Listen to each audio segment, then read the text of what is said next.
friends, hello professionals, and welcome to my channel, The Sea of Regulation. Simone here, and I'm back with a quick video. This video is going to focus on the one mistake, well actually it's the biggest mistake that I see new compliance officers make when they get into a role. And if that's something that may interest you, then definitely stick around. But before I dive into today's content, let me get my usual disclaimers out of the way. I am a financial services regulator. I am not a lawyer, and I am not a professional advisor. And the views on this channel are definitely all my own and do not represent the views of any regulatory authority or international standard setting body. Now with that out of the way, let's dive in. So guys, I've seen many a new compliance officer, and when I say new, I mean new to a firm, take on the role with a lot of vigor. And you know, when you apply for a job and you get that job, you might think, yeah, I've bagged that job. And you're all excited. You're ready to get in there, get some work done, leave your mark. You know, you engage with your fellow compliance professionals, with the local association, get to know your regulator, just basically make your mark. But things then start to go off the rails within a few weeks or months. And things start to take a very bad turn, and it's typically when this one huge mistake happens.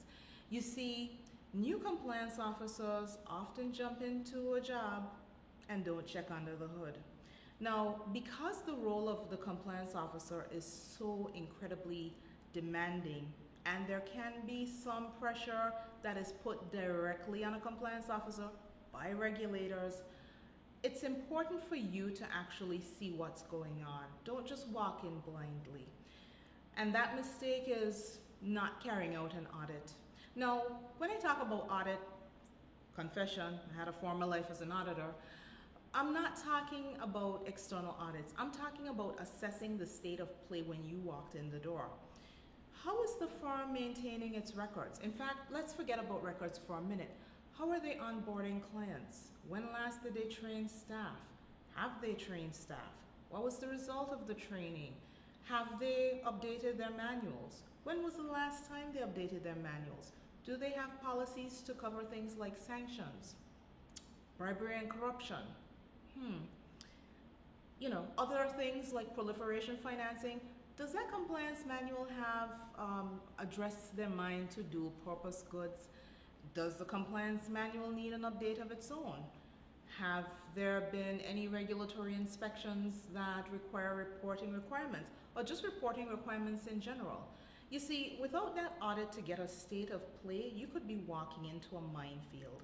And no one likes to be caught by surprise, and especially when the surprises are unpleasant. You could be in a firm for just a few weeks and the regulator comes knocking. They may have been desperate to hire you and pay you that big salary because guess what? Things are about to get real. And doing that audit basically is a form of CYA. It's the first rule of accounting. And that's to cover your assets. Make sure that you carry out that audit. And when you carry out the audit, you're not necessarily done there. That's maybe 3/4 of the steps. You actually need to then document and report it to the board. In fact, let's take a few steps back. Before you get that job, you should be trying to suss out what the state of play is during the interview process. And if you are interviewing with a firm that's not keen to give you a kind of a sense of what is going on, red flag. See that as a red flag. And it's not because firms should be disclosing everything. I'm not saying that they should tell you everything and you know, no commitments have been made. But they should give you some sense as to what is going to be there if you get the job. But once you do get in the job, don't fall afoul of the biggest mistake that I've seen compliance professionals make, which is to go in and not have a look around in terms of what's going on. Because it could be a minefield in terms of the record keeping.